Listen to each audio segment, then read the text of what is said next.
our next microverse video is going to be how to complete the 5A review in the Family Services Plan. So I'm going to start out by picking the Briars case from my workload, clicking on Show to bring them into focus. You'll see that they are because their name is up in the left corner where I'm toggling. And then I'm going to go into the Family Services Plan and then part 5A, the review. So nothing comes up because this particular case has never been reviewed. So to start a new FSP 5A review, I click on the new button over here. So there are two ways to essentially do a review. One is to do a total narrative about the family, kind of a family assessment update is what they call it. And you can do that on this particular page, or you can go and individually look at each part of the treatment plan by clicking on the progress section, which we're going to get to here shortly. It's a matter of worker preference, and when I get to that progress section, I'll talk more about that a little bit later. So to start, we want to identify the reason for review. So it might be our 90-day review with our supervisor, it might be a court review, it might be both, and there also might be changes to the treatment plan. So whichever the occasion, you just select up here and you hit Add. Now I want to make a note for the 90-day supervisor caseworker review. Essentially, this isn't just a paper review. This should be a conversation between you and your supervisor. So although you'll document your review in Trails and send it over to them for approval for them to review and approve, there should be a conversation either before or after the documentation is done. It shouldn't just be essentially sending the documentation back and forth. So once you have your reason for review chosen, again, I said there are two ways to update the progress. One, some workers like to do the family assessment update by filling out the information related to the current circumstances for the family, including all of these areas that are identified here, by filling out the blue box. So if you're in the blue box and you right-click on your mouse, it brings up this zoom box, and that way you can kind of see a little bit better what you're doing. So some caseworkers actually copy and paste their court, I have a typo, their court review letter, not treatment plan, you're reviewing the treatment plan.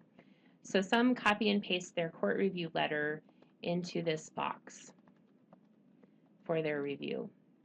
And that's fine. However, sometimes when we're in court, parts of the treatment plan in the family services plan are not reviewed at that particular court review. So if that's the case, you'll want to go back and check out your FSP treatment plan, Part 3A, and then you would want to enter any areas from the FSP 3A treatment plan that were not covered in your court review letter. And the purpose for that is to make sure that you're actually reviewing each segment of the treatment plan, all of the parts for the parents, for the kids, for the caseworker, for the foster or kin provider. Every 90 days, we have to, at a minimum, make sure that we're checking out that everybody's making progress. And so in some instances, that's not covered. Every single part of the 3A treatment plan is not covered in the court review letter, so we want to be mindful of that. Also, if you don't have a court-involved family, you're not going to have a court review letter to paste into this box. So, but you do have the option to do a narrative of your family assessment update. Then if you go below, there are some yes/no questions related to services right here. There's also some questions specific to permanency listed here, time frames listed here, summary of foster care review results, summary of parental fee status, as well as space for recommendations and changes. So you're just going to fill out the applicable boxes. And one thing that I want to say is if you have kids in placement where you've had an ARD, Administrative Review Division audit, also known as a foster care review, don't feel like you necessarily need to do double documentation in this box right here, because generally speaking, ARD is going to print off the results and you'll have that in your file, so you don't have to necessarily double document. So just an FYI on that.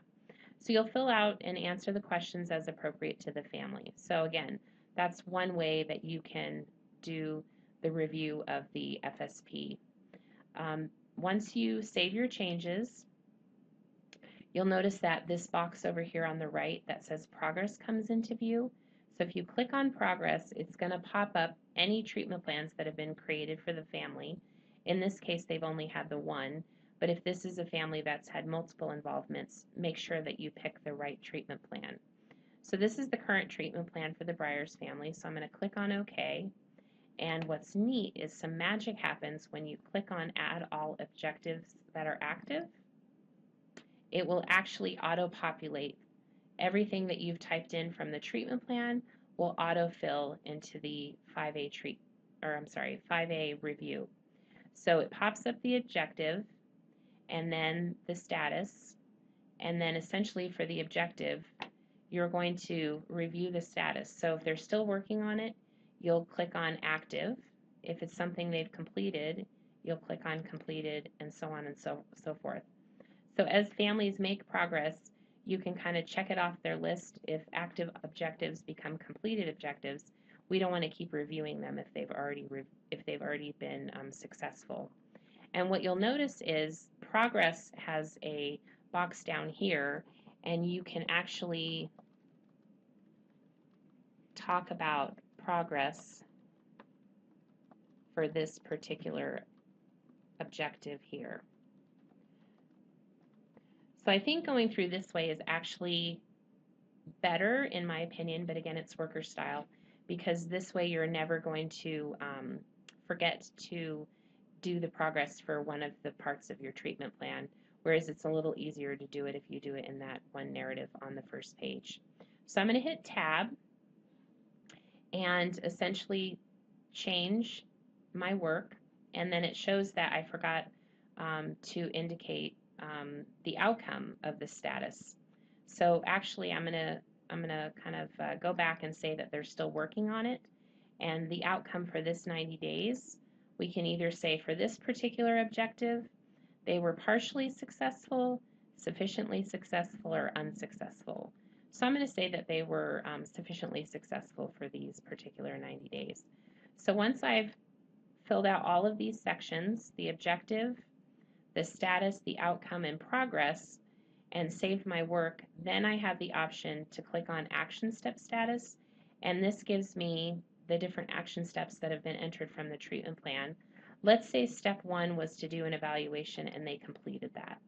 But let's say step 2 was treatment and step 3 was like a relapse prevention plan and they're still working on those. So it's possible to have one action step, one or more action step completed while the family is continuing to be active on other parts. But at least I've already updated it here. And then I change my work and then I cancel to make the box disappear. And what's nice about this is as you make these updates on the 5A review, Trails will automatically make those changes in your treatment plan. So essentially, it's going to take some time to do your 90-day reviews. They're not really super hard. They're just time exhaustive. And again, you're going to decide if you're going to do the one narrative box or go into the progress to pull up all of the active objectives. And again, once you're done, send it to your supervisor for approval. And that's it for this microburst video.